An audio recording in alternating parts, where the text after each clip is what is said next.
May mga grupo na gustong iligtas itong si Sara Duterte sa accountability sa pamamagitan ng impeachment at sa iba pang kaparaanan. Would you agree?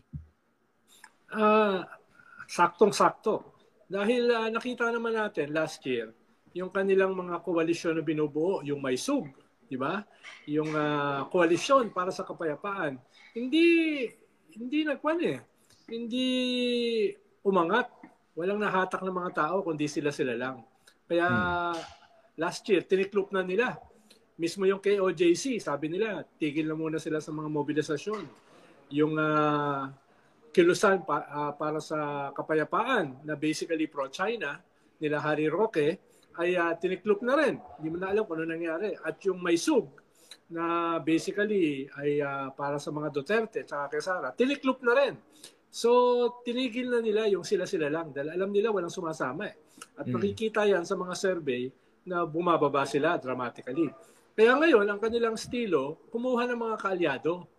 Kumuha ng mga religious groups katulad ng Iglesia ni Cristo na kunyari yung presidente ang sinusuportahan, pero basically ang sinusuportahan si Sara para mapigilan yung impeachment. At sumasama na rin sila sa mga koalisyon na lihitimo naman yung mga sinisigaw pero nakatago sila in plain sight. Diba? So, kaya dapat mag-ingat dahil in a way successful sila para baguhin yung narrative na yung focus doon sa gobyerno na marami naman talagang lehitimong dapat ibana. No? Ang kwan lang ay sana yung mga lehitimong mga organisasyon, mga leader ay wag silang pumayag na sakyan nitong mga halimaw na ito, nitong mga traidor na ito, nitong mga pangit na ito. Dahil baka sila pumangit din eh. Ang ganda-ganda na sana nila eh. Kaya yun yung medyo komplikado sa panahon natin eh.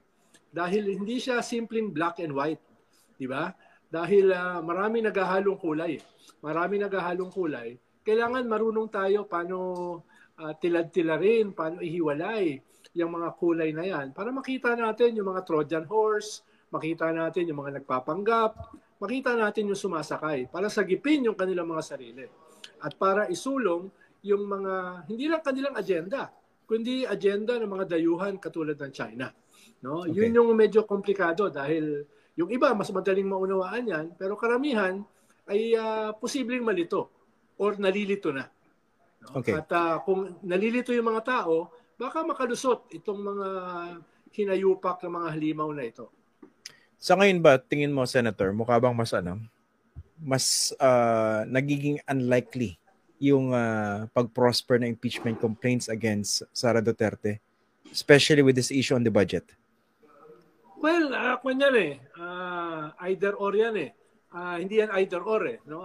Tingin ko merong possibility pa rin para matuloy yung impeachment.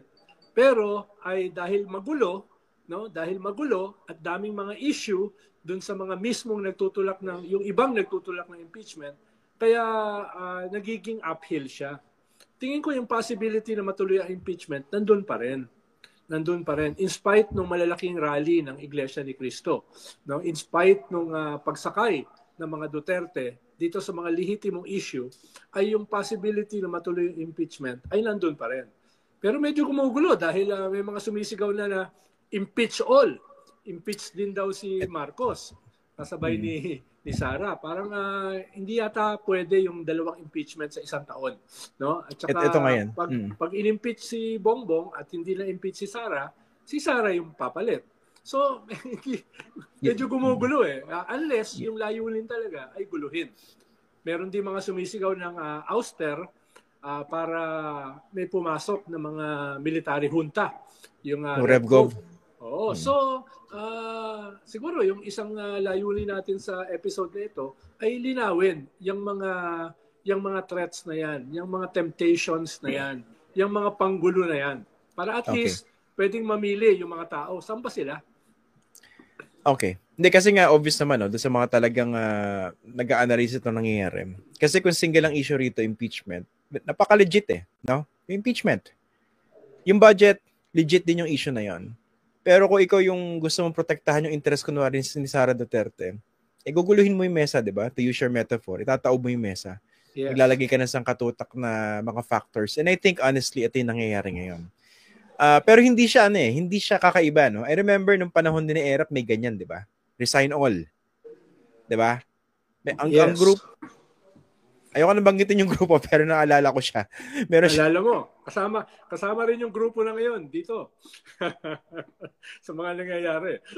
Parehas pa rin ang pangalan.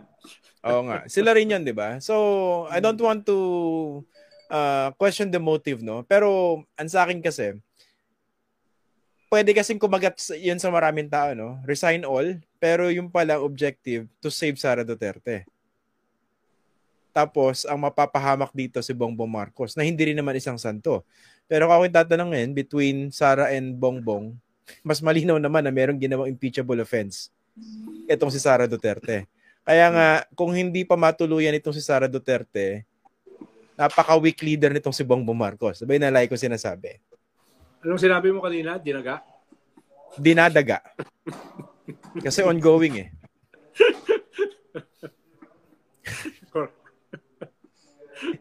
Di ba yung tulad ng, di ba, in the previous, di ba previous conversation natin, Senator, sabi ko, this is a battle for Bongbong to lose. Correct.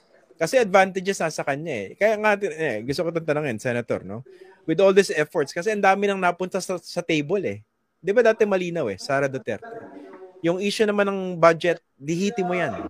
Dahil marami rin talaga mga ipokrito dyan, di ba? Pero ngayon, mas gumulo. So, paano nga? Kaya ako tinatanong, ano yung likelihood ngayon, di ba? Especially before elections, na matuloy ang impeachment. Ang problema kasi tatlo kasi yung weakness ng kasalukuyang gobyerno. Una, ay yung mga lehitimong issues ng corruption. No? Nandiyan naman yan eh. Di ba? At lalong tumitingkad dahil dito sa GAA. Dahil tumingkad yung mga usapin ng constitutionality, illegality ng pork barrel, tapos ngayon may sumusulpot pa ng mga blank pages. No? So may ganun, yun yung unang issue. Yung ikalawa, crisis management. Parang medyo hirap yung Malacanang mag-crisis manage.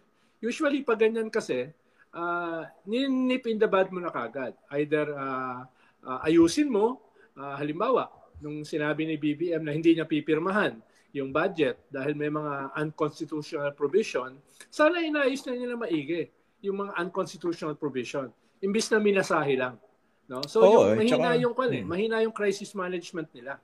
Tapos, dapat may mga sinakripisyo na sila o may mga inayos like supplemental budget, no? etc. Of course, wala na silang magagawa doon sa PhilHealth. Siniro na nila eh. Hindi masusupplement yun. So, yun yung ikalawa, yung crisis management.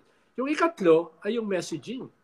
No? Yung messaging. Ikaw, matagal ka na sa media, kitang-kita mo kung gaano kapalpak yung messaging ng gobyerno. Kaya nabago yung narrative. Kahit grabe yung mga crimes against humanity, grabe rin yung massive corruption ng mga Duterte, grabe rin yung kanilang link sa mga sindikato like mga drugs, pogo, etc. Medyo natabunan yun eh, no? Dahil nga mahina, hindi dahil magaling sa messaging yung mga Duterte, dahil mahina sa messaging yung mga Marcos. So yun yung tatlong issue na na tumatama sa gobyerno. Yun nga, isa pa to, Senator, no? Ito hindi ko matanggap eh. Nung grabe yung kaipokritohan nitong mga supporters ng dating Pangulong Rodrigo Duterte tsaka ni Vice President Sara Duterte.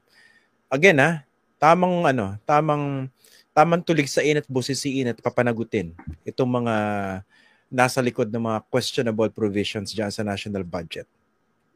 Consistent ako dyan, no? Yearly. Pero para sila yung magmukhang fighters ngayon. Di ba? Yung parang sila yung paragons of virtue, no? Kami talaga for good governance kami. Parang hindi ba sila tumitingin sa salamin? Kasi yung muta, baka kasi laki na ng pigsa eh. Parang napakalinis ng budget natin ng panahon ni Rodrigo Duterte. Hindi ko matanggap eh. Doon din ako nang gagalaiti. Pag nakikita ko sila, sabagay, nangyari naman yan this past 2 years. Sila ang paragon ng press freedom, sila ang paragon ng human rights, sila ang paragon ng people power, sila ang paragon ng demokrasya. Ngayon sila ang paragon ng anti-corruption. Di ba yung talagang bago ka matulog nang gagalaiti ka no? Kaya binabangungot ka pagkatulog mo no? Ikaw ba hindi ka binabangungot? No. Nahihirapan lang matulog ko. Kaya yun talagang no?